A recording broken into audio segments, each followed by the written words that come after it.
Hello and thank you for joining the first tutorial video for the Elf Island Art Workshop.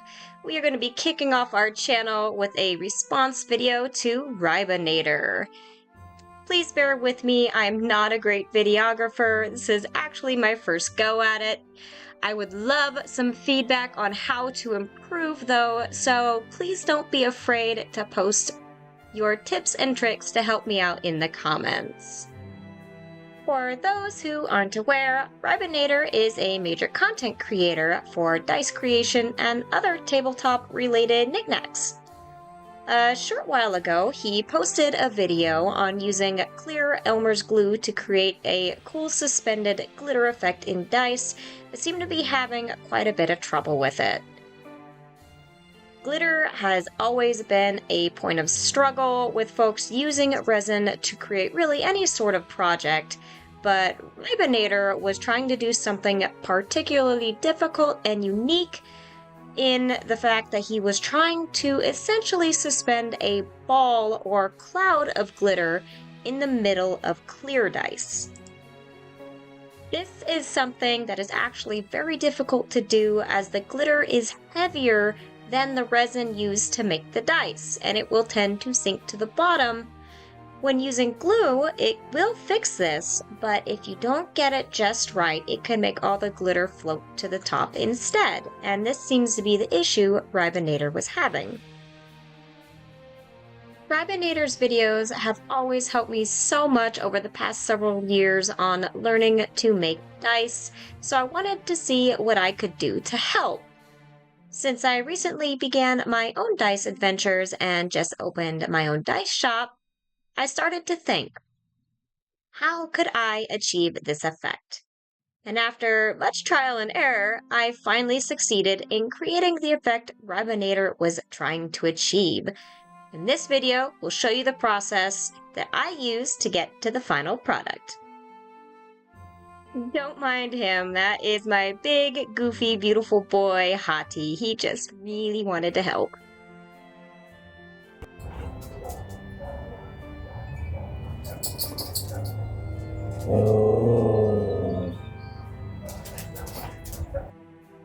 Okay, so getting started, we have our materials, and I've got two molds. We're going to be using two different ones, a D12 and a D6 mold, to show the different effects between alcohol ink and resin pigment. Believe it or not, there is actually a difference in the effects that you'll get trying to suspend glitter. And since we want to mimic what Rybonator did, we're going to be using some of this liquid glitter that I created myself. We will also be using some faux gold leaf. I do not have the purple one that Rybonator used, but Rybonator loves gold, so we'll just use gold. And we are also going to double check we have all of our materials. We need cups, stir sticks, our Elmer's glue, some pipettes, some toothpicks will come in handy. I'll explain why later. It's a very good idea to have at least one stir stick for each color and each cup you are going to be using so nothing accidentally gets mixed together. And you can't see it, but I am wearing my mask, and make sure you have your gloves on. Always gotta have safety first. And without any further ado, let's get started. We need to begin by prepping our resin. I use a equal part A and B resin mix system. I also really like using these little medicinal cups. They're cheap, and I know they're not eco-friendly, but they already have these little measurements on the side that come in really handy. Personally, I like to take a black marker and mark the measurement on the side that I want to use. Knowing what measurements you need for each parts A and B will come with practice, but I already know how much I'm going to need. I'm actually going to be making 3 dice, but one of them is a surprise for later, so I want a little bit extra. I'm going to go ahead and speed up this next part. It does take a minute. You are basically going to pour your 2-part resin and mix them together in another cup. You don't want to mix them in the same cups you use for the initial measurement because you run the risk of screwing up the ratio that needs to be equal parts.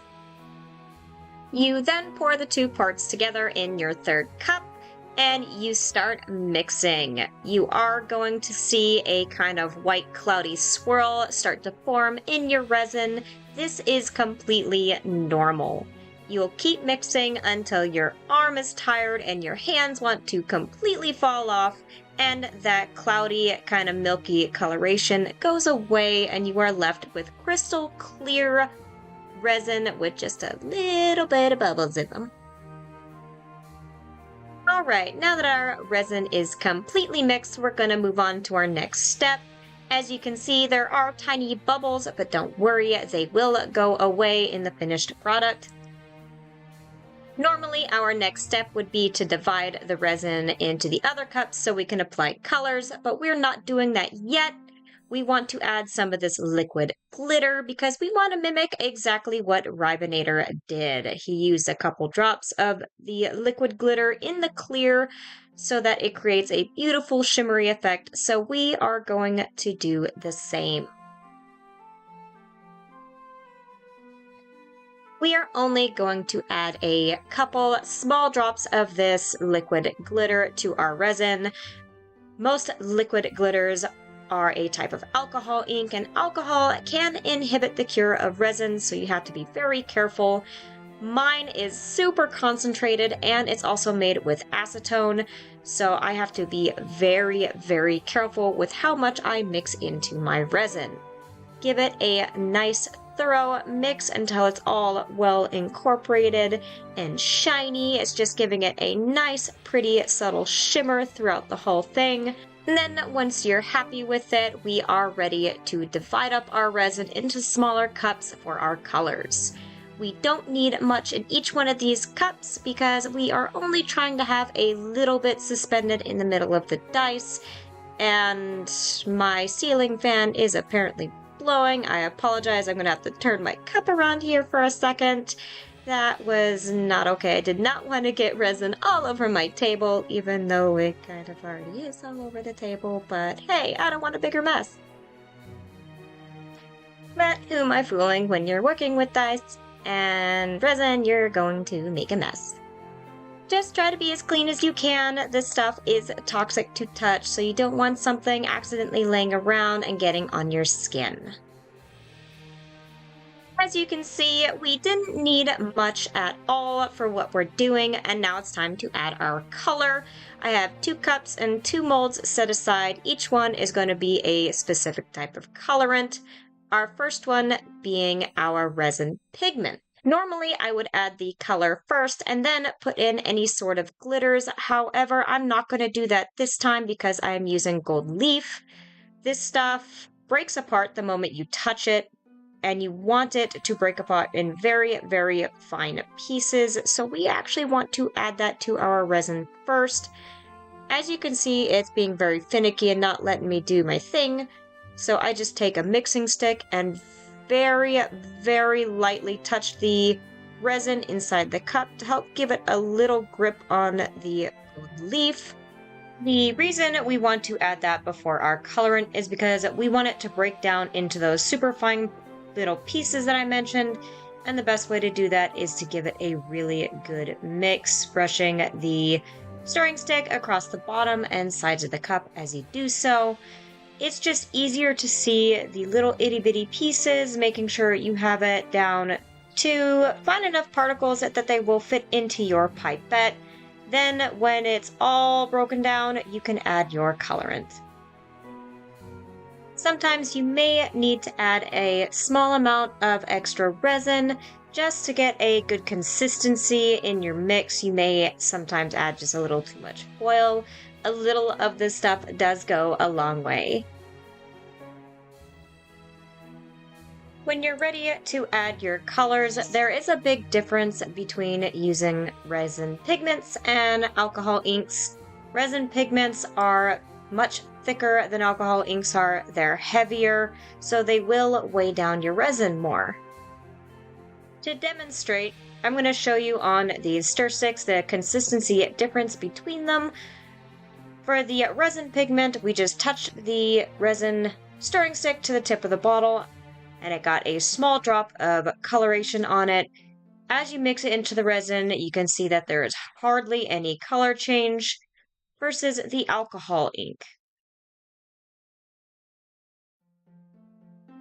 You are going to see something drastically different here in a moment. After we give it a good shake, we're going to do the same thing. We are simply going... Ooh, it exploded. Yucky. We are simply going to touch the tip to the applicator and look at how much of a difference in pigment came out. Alcohol ink is much, much thinner and will give you a transparent consistency. However, because it is alcohol-based, again, it can inhibit your resin. One of the other major differences between the two is that you will need more alcohol ink for a deeper color than you will for the resin pigment. As I'm going to show you here, bye. We are going to put one whole drop,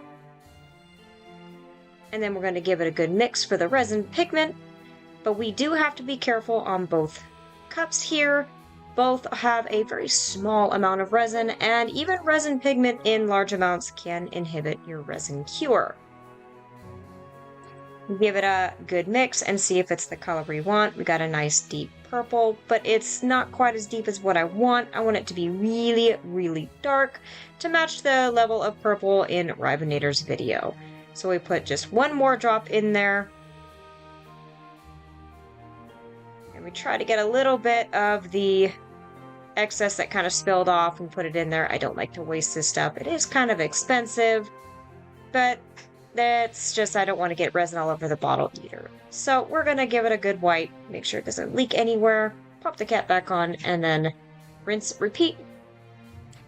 And now we can see that this is a much, much deeper purple. It's harder to see through, and that is more or less what I was looking for. Moving on to the alcohol ink.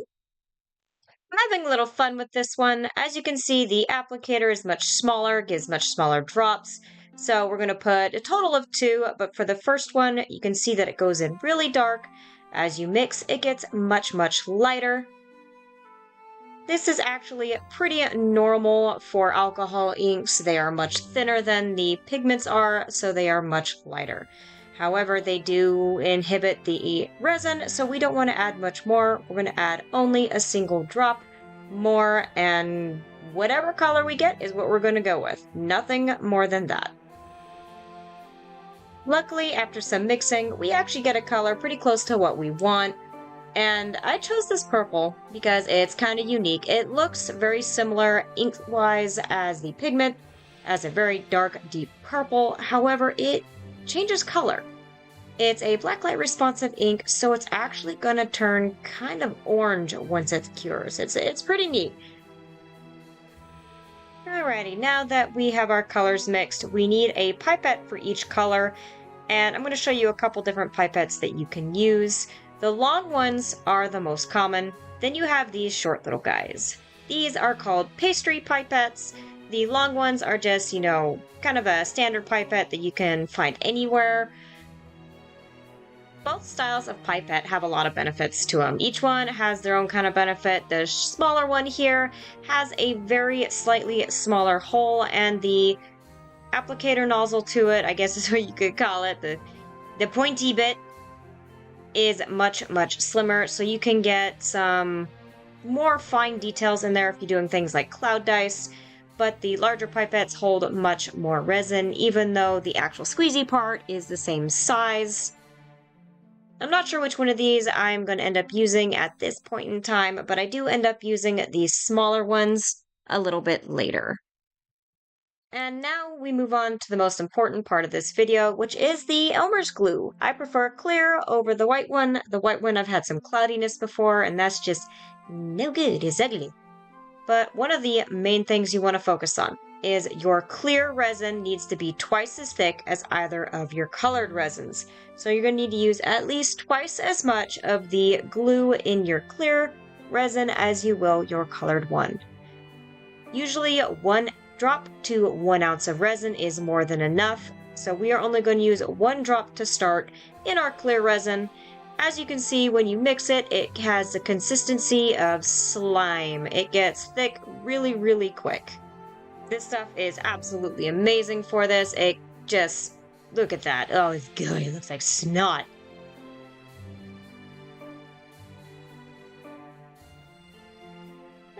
Anywho, when you mix it, you're going to notice an excessive amount of bubbles are now in your resin. This cannot be helped. Whenever the chemical reaction between the glue and the resin occurs, it makes it so thick that the air actually becomes more trapped. We'll deal with that later, and I'll show you how. Luckily on these little nozzles, there is a little turn spout that can help you adjust how much you need. However, with the itty bitty amounts of resin we are using, we are going to use this toothpick. We are essentially going to take half a drop of glue, if I can get it out of the bottle, and cut it in half with the toothpick. The reason why we're using so little of this stuff in the small cups is because there's hardly anything in the small cups. We don't want to overdo it. We don't want the colored resin to end up being thicker than the clear resin. And you'd be surprised just how much the stuff actually causes the resin to set up. Just quarter of a drop right there, right on the drippy thing. I forgot my words. What are my words? The thing. I'm not going to say it anymore. I have edited this video so many times. We're going to do it again. Another quarter of a drop on the other stir stick. Once we get them in there, we're going to give them a nice mix, and then you get to see how thick of a consistency just that tiny amount gets. Alright, that looks about right. That's about the consistency I was looking for. It needs to be able to kind of have this strand dripping off of it when you pull your stir stick out. I'm going to make sure the other color has the exact same consistency. They should, because it's the same amount of resin. This is also your control level. There's a lot more resin inside the larger cup than there is in these two smaller cups. Way more than a quarter. This is much runnier than the other two, so we need to actually thicken it. Even though 1 drop to 1 ounce is more than enough for most projects, and that will definitely keep glitter from sinking in the majority of your projects, we are doing a unique suspension kind of thing for this. So now we're going to do a half drop, and we're going to do the same method, except we're just going to do a half drop instead of a quarter drop. And we're going to add a half at a time until we get a consistency that's about twice as thick as the colored resin. This may take you some trial and error. I recommend testing this on like 1 or 2 dice rather than doing a whole set to start with, because it can take some getting used to. This is just on the other side of not being right, so we are doing a quarter drop addition there and adding it in. We're going to do another mix and we're going to see what we get. As you're mixing it, you want to see the resin kind of pull off the walls of the cup.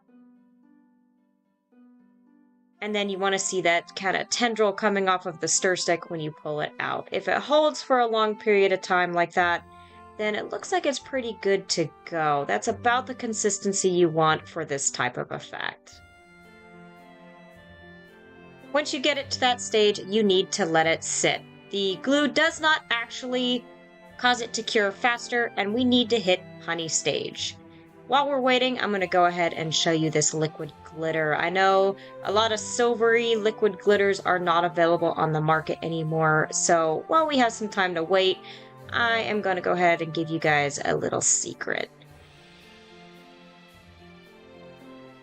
I actually make my own from a very special mica powder. It is not cheap stuff, but it will last you forever. And if you give me just a second.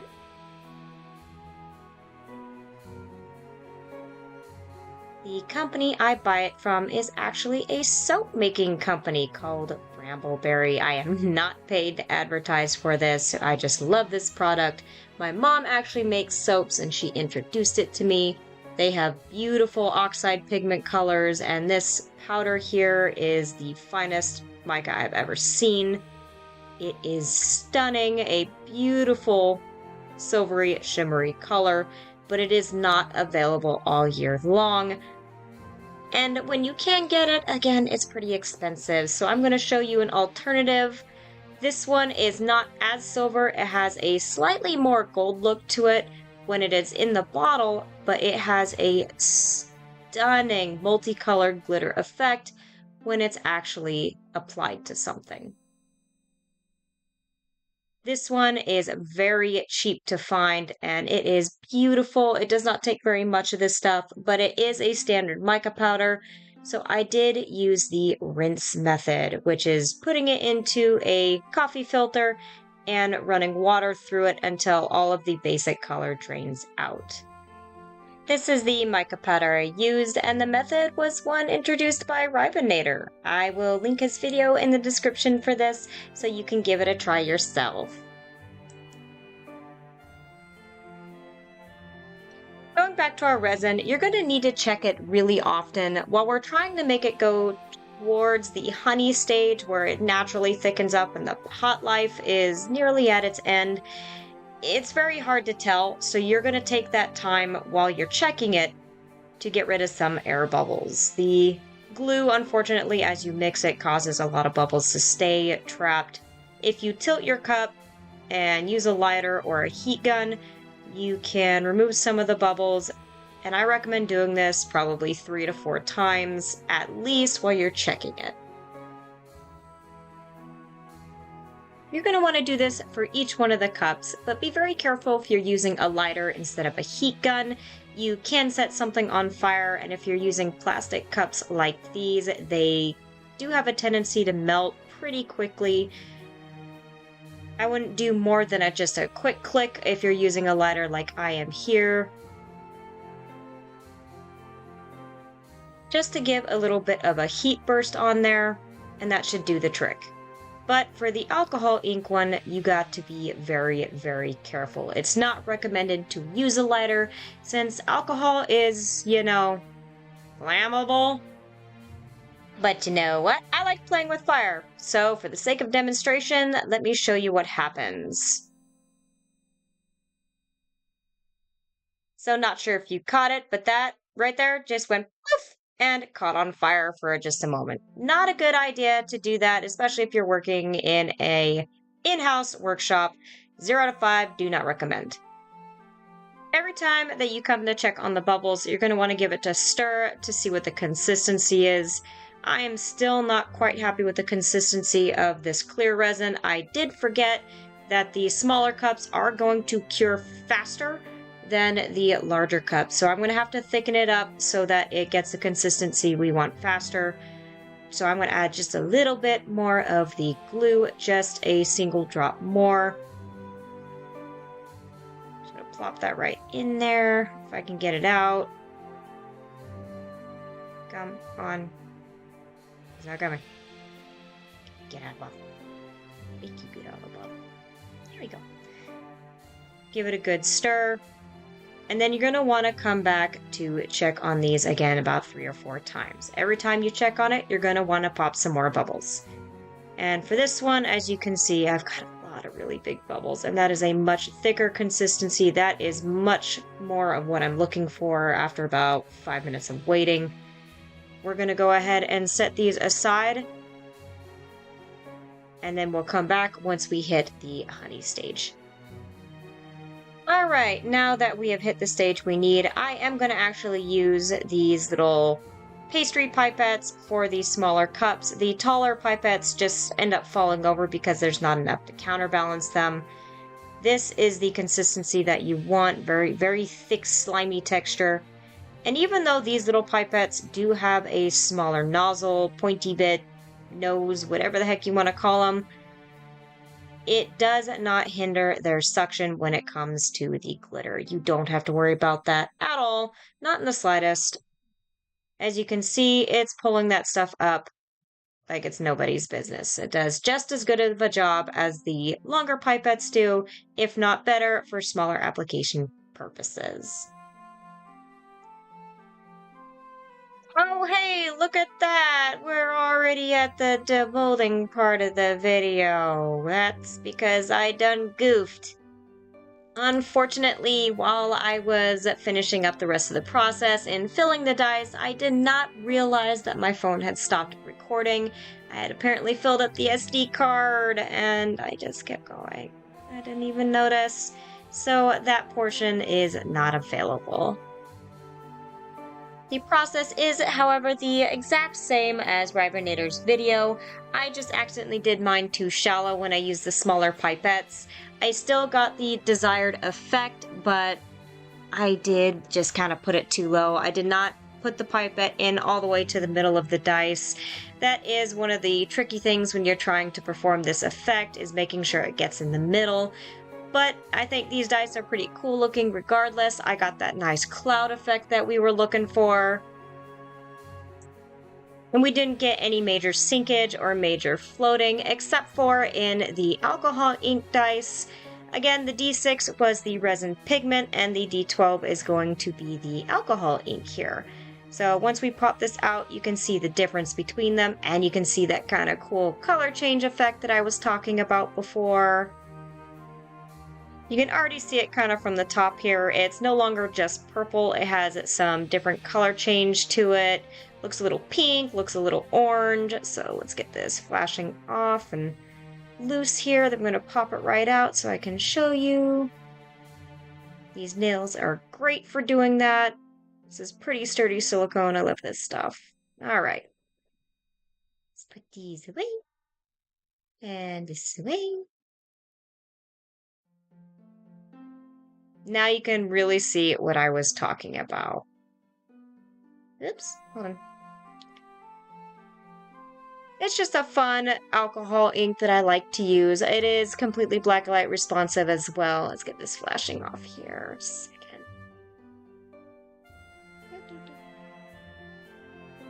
But with the alcohol ink, you can see that it did float a little bit. Most of it stayed in the middle, which is great. But there was a slight amount of floating because the alcohol ink is not that heavy. Long story short, use resin pigments or oxide pigments because they are heavier, not alcohol inks. Now for this other piece here, this is essentially just kind of a dump mold dice. It's going to be a D20 with the leftover resin from this project, as well as a little bit of blue alcohol ink and a color shift blue to pink mica powder I got my hands on. It is probably one of the prettiest dump pours I have ever done in my life. You guys have got to take a look at this. It is just so cool. It's got some of the kind of color change from that purple alcohol ink turning orange, mixing with the color shift, and it is just absolutely beautiful. I think I'm actually going to make a set based off of these. It's like almost like a copper nebula, or it's just really, it's hard to describe. Just look at it. It's pretty. It's shiny. Shiny math rock. Even with some of my mistakes, I got exactly what I was looking for, and I really hope this video helps anybody trying to achieve the kind of suspended color, suspended glitter effect in dice. Please try it out. I would love to see your reaction videos or pictures. If you want to drop a like, follow, and subscribe for more content later on, that would be amazing. All comments are very much appreciated. I am very eager to learn and grow with my shop and creating dice. So if you have any sort of tips, tricks, or just in general comments, please leave them. I encourage it. And I hope you enjoyed this video. It is my first kind of video like this. I will be making many more with different effects as I go on. My next set of videos will actually be some spooky themed dice where I teach you how to make a realistic miniature spider to put in dice, and then some candy corn dice, because who doesn't love candy corn during this time of year? Please subscribe and look forward to those videos coming soon. And thank you so much for watching this ridiculously long 30-minute video.